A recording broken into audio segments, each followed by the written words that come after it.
Pernahkah anda terfikir, bahasa Melayu yang kita tuturkan hari ini mungkin sebenarnya warisan dari sebuah tamadun yang telah lama hilang, Atlantis? Kedengaran seperti teori gila, bukan? Tapi tunggu dulu. Tamadun Atlantis mula disecut dalam tulisan Plato sekitar tahun 360 sebelum Masihi. Dalam dialog Timaeus dan Critias, Plato menggambarkan sebuah empayar maritim yang sangat maju, yang wujud 9,000 tahun sebelum zamannya, sebelum akhirnya tenggelam dalam satu malam bencana besar. Yang menariknya, lokasi sebenar Atlantis masih menjadi teka-teki sehingga kini.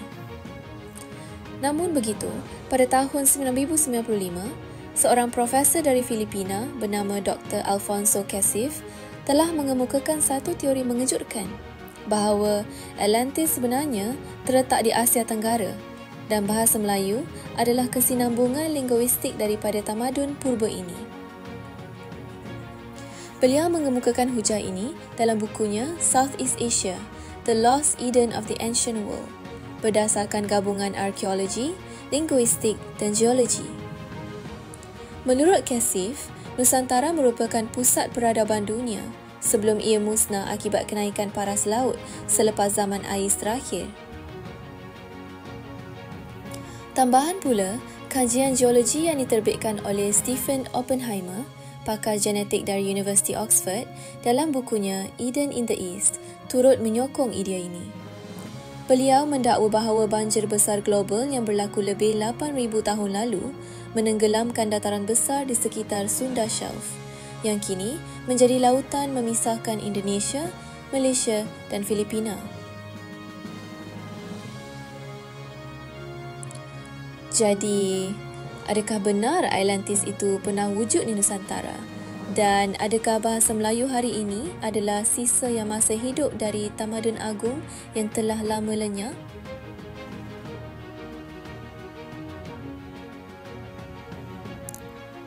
Teori bahawa Atlantis berada di Asia Tenggara tidak muncul dari angan-angan semata-mata. Ia turut disokong oleh bukti geologi yang kukuh, khususnya yang berkaitan dengan dataran Sunda atau Sunda Shelf. Apa itu Sunda Shelf? Ia adalah kawasan landas kontinen luas yang pernah menghubungkan semenanjung Tanah Melayu, Sumatera, Jawa, Borneo dan Filipina. Dan pada suatu ketika dahulu, semua ini adalah satu daratan yang bersambung. Kajian menunjukkan bahawa lebih 10,000 tahun lalu, kawasan ini tidak ditenggelami air dan menjadi pusat peradaban manusia awal. Namun, selepas zaman ais berakhir, pencarian ais menyebabkan paras laut meningkat dan dataran ini mula tenggelam perlahan-lahan, mewujudkan Laut Jawa, Laut Cina Selatan dan Selat Melaka. Dalam buku Eden in the East, Stephen Oppenheimer menyatakan bahawa bencana banjir besar yang disebut dalam pelbagai tradisi dunia, termasuk juga dalam Al-Quran melalui kisah Nabi Nuh, mungkin berpunca daripada kejadian sebenar yang berlaku di dataran Sunda ribuan tahun dahulu. Apa kaitannya dengan bahasa Melayu? Oppenheimer dan penyelidik lain menunjukkan bahawa selepas tragedi ini, masyarakat purba dari kawasan Nusantara ini mula berhijrah ke arah utara dan barat, membawa bersama budaya, pertanian dan bahasa Austronesia, di mana bahasa Melayu adalah salah satu cabang yang paling dominan hari ini. Jadi secara tidak langsung, bahasa Melayu bukan sahaja bahasa serantau, ia mungkin lidah warisan dari pusat peradaban awal dunia sebelum ditenggelami laut. Selepas bencana besar menenggelamkan dataran Sunda, kelompok manusia yang terselamat dipercayai mula berhijrah ke utara, ke Indochina, Taiwan dan seterusnya ke Pasifik dan Madagaskar. Mereka membawa bersama satu warisan penting, bahasa. Bahasa ini menjadi asas kepada apa yang kini dikenali sebagai keluarga bahasa Austronesia. Keluarga ini merangkumi lebih 1,020 luas bahasa dari Madagaskar di barat hingga ke Pulau Easter di timur dan dari Taiwan di utara hingga ke New Zealand di selatan. Di tengah-tengah jaringan ini, bahasa Melayu menonjol sebagai salah satu yang paling berpengaruh. Digunakan sebagai lingua franca sejak abad ke-7, khususnya pada zaman Empayar Srivijaya. Kajian oleh Robert Blas, ahli linguistik dari University of Hawaii, menunjukkan bahawa banyak kosakata dalam bahasa Austronesia moden masih mirip dengan bahasa Melayu kuno. Ini membuktikan bahawa bahasa Melayu bukan sekadar warisan budaya. Ia mungkin nadi kepada satu tamadun purba yang pernah mendominasi rantau ini. Jika benar bahasa Melayu berasal dari tamadun purba, tentu ada bukti sejarah yang kekal. Dan memang ada. Manuskrip klasik seperti Hikayat Raja Pasai, Sulalatus Salatin dan Hikayat Hang Tuah menunjukkan kematangan bahasa yang tinggi, setanding tamadun besar dunia.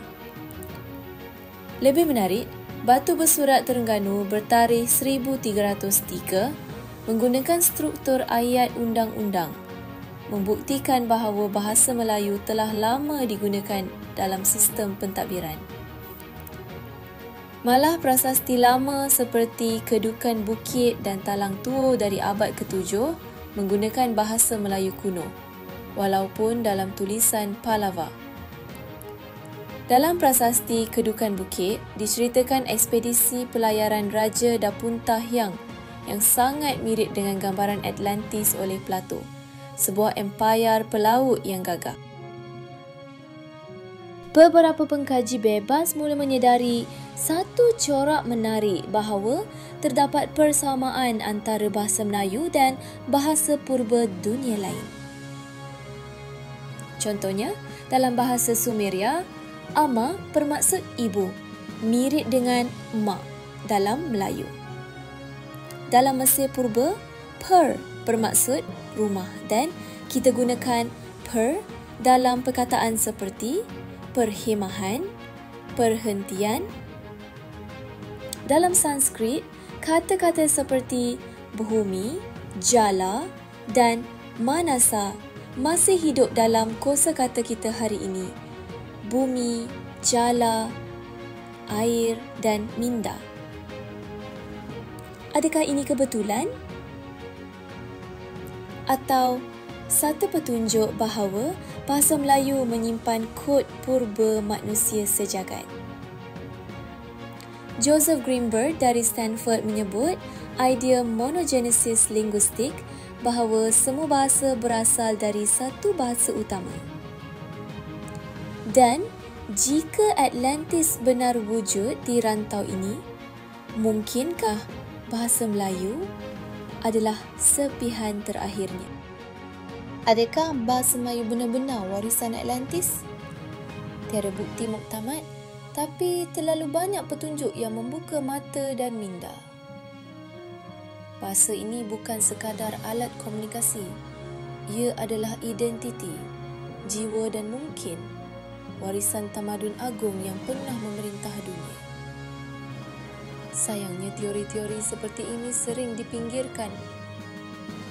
Manuskrip hilang, artifak disembunyikan dan bahasa kita sendiri semakin terpinggir di tanah airnya. Adakah kita sedang melupakan warisan paling berharga kita sendiri? Kalau anda rasa topik ini membuka mata anda, bayangkan berapa ramai lagi yang masih belum tahu bahawa bahasa kita mungkin berasal dari tamadun agung yang hilang. Tekan butang like kalau anda bangga bertutur dalam bahasa Melayu. Komen di bawah, adakah anda percaya bahasa ini berasal dari satu tamadun purba? Dan yang paling penting, subscribe Rahsia Silam kerana masih banyak lagi kisah sejarah yang tidak diajar di sekolah akan kami bongkar satu demi satu.